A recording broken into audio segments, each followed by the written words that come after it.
Welcome to Man Does Tech, where I solve the problems you didn't even know you had. In this video, I will help you fix a broken zipper on your book bag. First, let's assess the damage.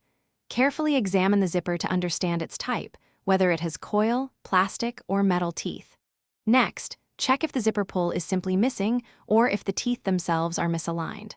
Also, look closely for any fabric caught in the zipper or any other visible damage near the track. This initial assessment is crucial for choosing the right repair method. If your zipper teeth are misaligned, a common issue, you can often fix it with a few simple steps. First, if the slider feels too loose, gently squeeze its sides with a pair of pliers to tighten it slightly.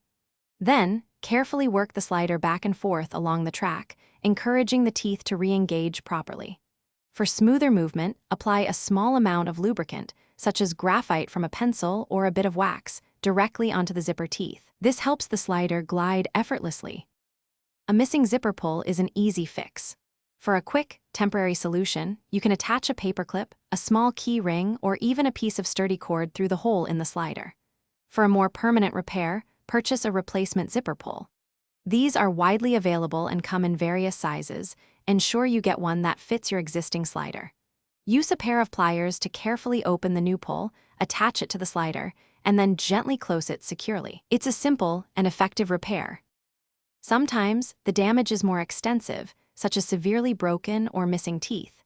In these cases, replacing the entire zipper might be the most durable solution, though it requires more effort.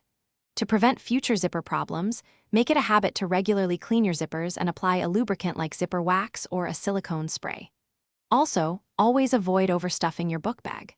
Excessive pressure puts immense strain on the zipper, leading to premature wear and tear. A little care goes a long way. Thanks for watching. If you found this helpful, don't forget to like and subscribe.